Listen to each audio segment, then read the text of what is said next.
बिस्मिल्लाहिर्रहमानिर्रहीम। अस्सलामुअलैकुम। मैं हूं असद और आप देख रहे हैं असद इलेक्ट्रिकल। आज का हमारा टॉपिक है कि बारिश का जो पानी होता है, रेन वाटर, उससे हमारी हाई टेंशन से गुज़रने वाली जो केबल्स होती हैं उसमें शॉर्ट सर्किट क्यों नहीं होता है। तो ये क्वेश्चन अमूमन इंटरव्यू में भी पूछा जा सकता है और एक इलेक्ट्रिकल फील्ड से ताल्लुक़ रखने वाले शख्स को पता होना चाहिए इसका जवाब।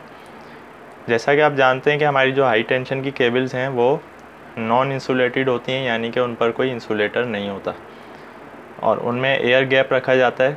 चूँकि हवा एक अच्छा इंसुलेटर है तो हवा में हमेशा हवा के ज़रिए से ये इंसुलेटेड होते हैं केबल्स एक दूसरे से। और जहाँ तक बात की जाए इनके कॉन्टैक्ट्स की, तो ये इंसुलेटर्स के ज़रिए हमारे जो पोल की बॉडी होती है उससे भी सेपरेट रखा जाता है। तो ये तो नॉर्मल कंडीशन में इस तरह इंसुलेटेड होते हैं। अब हम बात करते हैं बारिश की।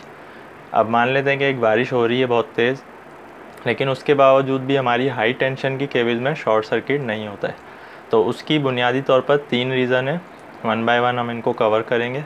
तो सबसे पहली रीज़न है rain drops are not large enough, यानी कि रेन कितनी तेज़ क्यों ना हो, बारिश का जो पानी है वो कभी भी एक रनिंग वाटर की तरह नहीं गिरता है।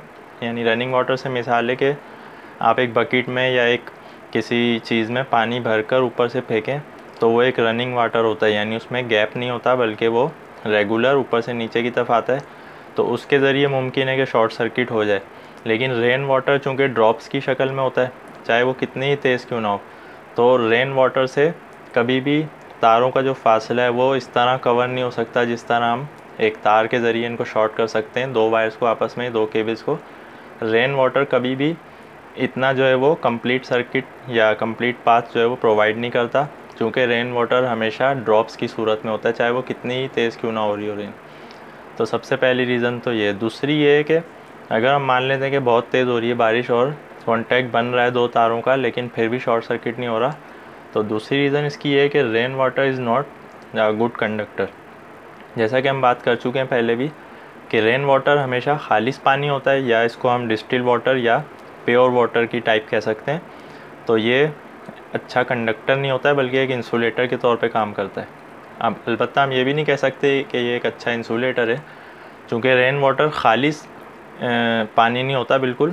तो ये ना अच्छा कंडक्टर है ना अच्छा इंसुलेटर है। तो अच्छा कंडक्टर ना होने की वजह से अगर बारिश के पानी के ज़रिए हमारे केबल्स का कांटेक्ट हो भी रहा हो तब भी उसमें शॉर्ट सर्किट होने का चांस नहीं होता।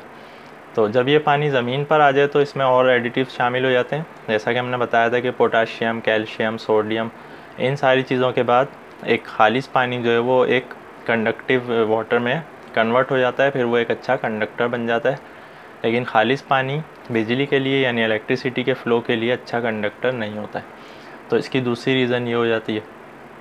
तीसरी इसकी रीज़न है कि सिरेमिक इंसुलेटर जो होते हैं हमारे केबल्स पर, जैसा कि आप देख सकते हैं रेड कलर से हमने दिखाए हुए।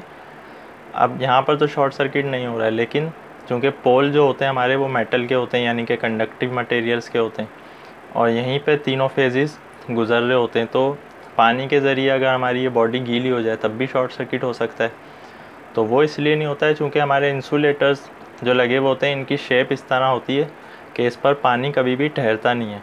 अगर आप इंसुलेटर्स को पास से देखेंगे, जो सिरेमिक के हाई वोल्टेज के इंसुलेटर्स बनाए जाते हैं, उनकी शेप इस तरह रखी जाती है बिल्कुल सॉफ्ट टाइप की, कि उस पर पानी जो है वो ठहरता नहीं है बल्कि स्लिप हो जाता है।